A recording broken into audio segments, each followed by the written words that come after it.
reach that comes with miraculous healing power that people can literally see and know that there is a God in this room, not the one associated with your goosebumps.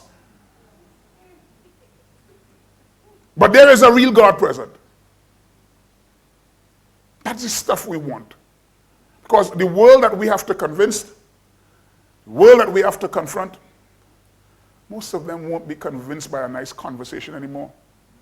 You could cross all your T's and dot all your I's. It ain't happening, guys. Are you following me? We want that stuff inside of our systems. In connecting the destruction of the temple and the parousia,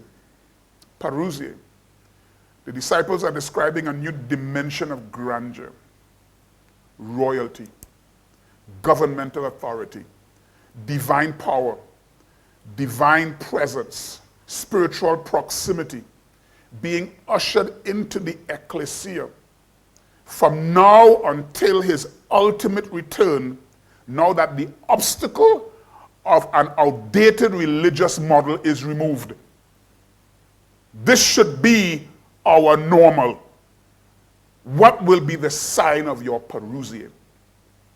Not just your ultimate absolute end, but the constant evidence of your nearness and proximity. And moving forward as a global ecclesia, we cannot preach people into a place of great strength. We will do that too. But we need this stuff back within the corridors of the house of God. There must be a new evangelistic dimension within the church that we've never seen before. For some odd reason, we've grown accustomed to just nice conversations, nice talking, nice messages, crossing T's and dotting I's. Are you as fed up with this model of church as I am? If we are submitted to a majestic God, that God must be present inside of our meetings in a real, evident, tangible way. Not these religious feelings. Not having a slice of pizza too late that you interpret that as though God is here. No, he's not here. You had a slice of pizza too late.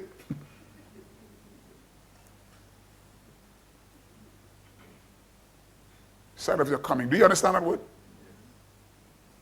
You understand that word? The Romans associated that word with a healing, miraculous dimension. What will be the sign of the end of the age? We mentioned to you the word suntelia.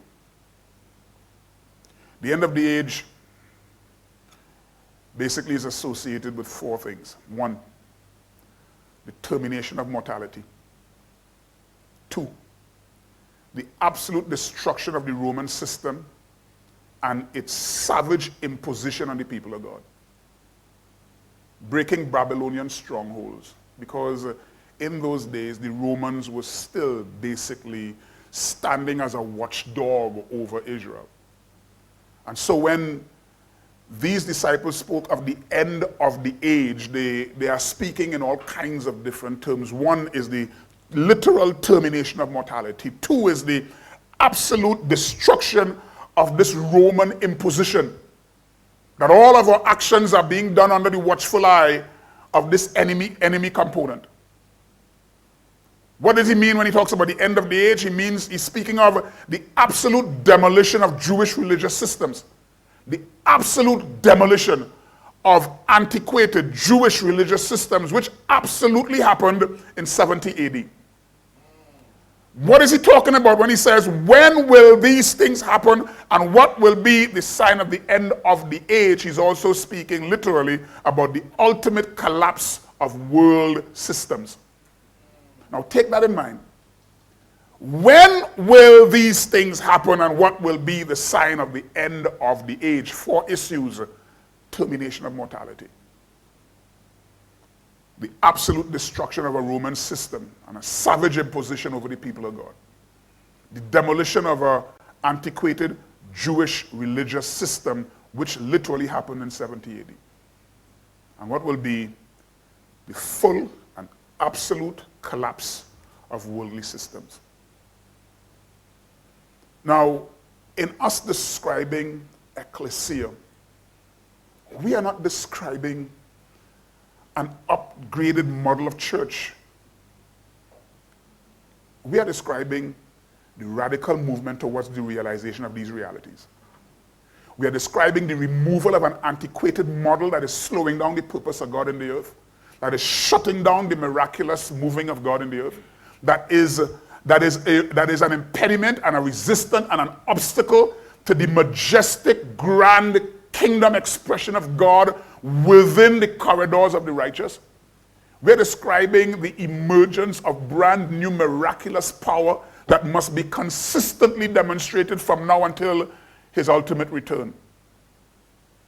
We are describing a church or a company, an ecclesia, emerging in the earth that is pushing back on the systems of this world, pushing back on outdated religious Jewish models, pushing back on anything that slows down the advance of God.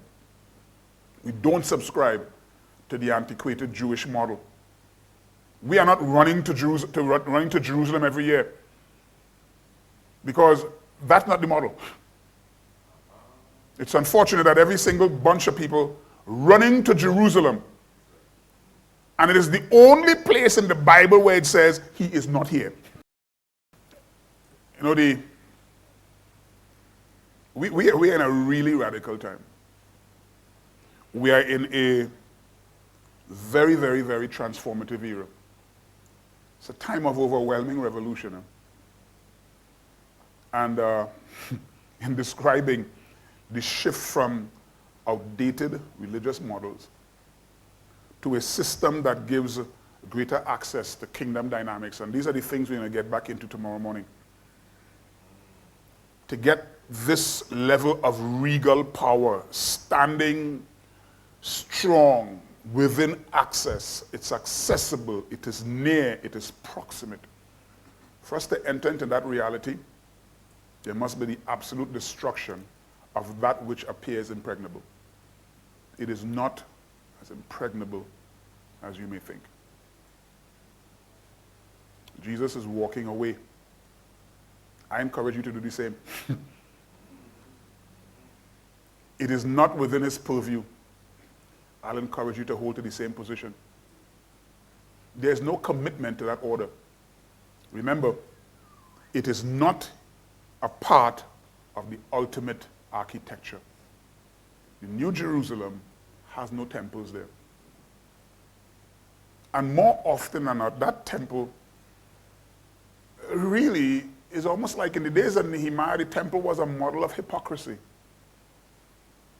The people returned from Babylon and they rebuilt the temple. But though their temples were built, though their temple rather, singular, though the temple was built, the people were still living in garbage.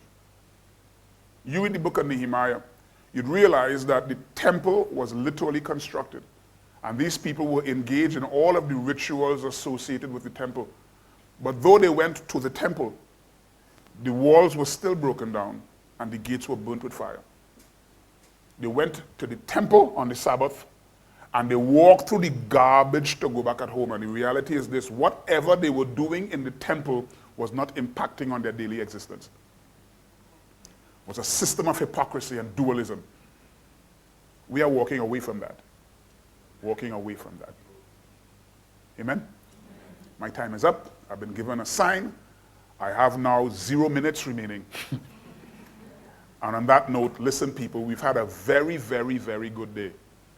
You've been absolutely wonderful. Some of you have showed up for the first time tonight. Where were you all of today? Where were you all of yesterday? I trust I'll see all of you tomorrow. We have one last day where we're dealing with this radical shift from the circus to Ekklesia.